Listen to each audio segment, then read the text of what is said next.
कुरुंदवाड शहरासाठीची रखडलेली नळ पाणीपुरवठा योजना कार्यान्वित करावी यासाठी सर्वपक्षीय कृती समितीनं साखळी उपोषण सुरू केलंय। या साखळी उपोषणाला गुरुवारी 100 दिवस पूर्ण झालेत।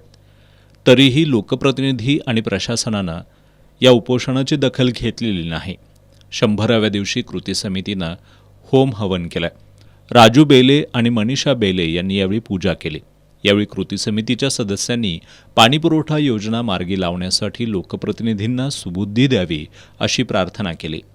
कृती समितीचे अध्यक्ष प्रफुल्ल पाटील यांनी खासदार धैर्यशील माने आणि आमदार डॉक्टर राजेंद्र पाटील यड्रावकर यांनी कुरुंदवाड शहराचा जिव्हाळ्याचा पाणी प्रश्न सोडवावा अशी मागणी केली। तालुक्याचे कार्यसम्राट आमदार माननीय यड्रावकर साहेब यांच्या हातून एखादं कार्य शिल्लक राहिलेलं आहे, ते कुरुंदवाडचं पाणी पुरवठ्याचं कार्य असं आम्हाला वाटू लागलेलं आहे। त्याचबरोबर कार्यसम्राट खासदार यांच्याकडे नगरविकास खाते आहे आणि त्यांनी जर त्यात विशेष प्रयत्न केले तर ते लवकर मंजूर होण्यासारखं आहे। त्याबद्दल आम्ही गावकऱ्यांच्या मार्फत अशी विनंती करत आहे की आमदार खासदार त्याचबरोबर प्रशासन यांना लवकरात लवकर सुबुद्धी मिळावी, यासाठी आज आम्ही कुरुंदवाडचं ग्रामदैवत देवदेवता त्याचबरोबर होम हवन या सर्व गोष्टी इथं आम्ही केलेल्या आहेत आणि त्यांना आम्ही असं सर्वपक्षीय कृती समितीमार्फत विनंती करत आहे की ह्यातनं तरी निदान आपल्याला लवकरात लवकर सुबुद्धी मिळून कुरुंदवाडचा पाणी पुरवठा लवकर मार्गी लागावा अशी मी विनंती करतो। लोकप्रतिनिधींनी येत्या 8 दिवसांमध्ये पाणी प्रश्न मार्गी लावावा,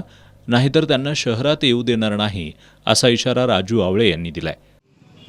सर्वपक्षीय कृती समितीचे अध्यक्ष पाटलांनी आता सांगितल्याप्रमाणे आमदार आणि खासदारांना चांगली बुद्धी व्हावी, भगवंताने त्यांना चांगली बुद्धी घालावी की कुरुंदवाडचा पाणी पुरवठा जो आहे तो लवकरात लवकर व्हावा आणि आम्हाला स्वच्छ व मुबलक पाणी कुरुंदवाडकरांना मिळावं एवढी जर त्यांनी भूमिका मांडली। समजा 8-10 दिवसात जर त्यांनी ही जर आज जवळजवळ 3 महिने होऊन गेलेत, जर त्यांनी हा पाणी पुरवठ्यासाठी जर प्रयत्न केला नाहीच तर कुरुंदवाड नगरीमध्ये मजाव करण्यात येईल आणि त्यांना इथं आम्ही अजिबात येऊन देणार, वाटेल ते होऊ दे, पण खासदारांना आणि आमदारांना आम्ही इथं येऊन देणार नाही। ते आमच्या कृती समितीचा निर्धार असणार आहे। यावेळी जितेंद्र साळुंखे, अर्शद बागवान, रियाज शेख, अनिकेत बेले यांच्यासह कृती समितीचे सदस्य आणि नागरिक उपस्थित होते।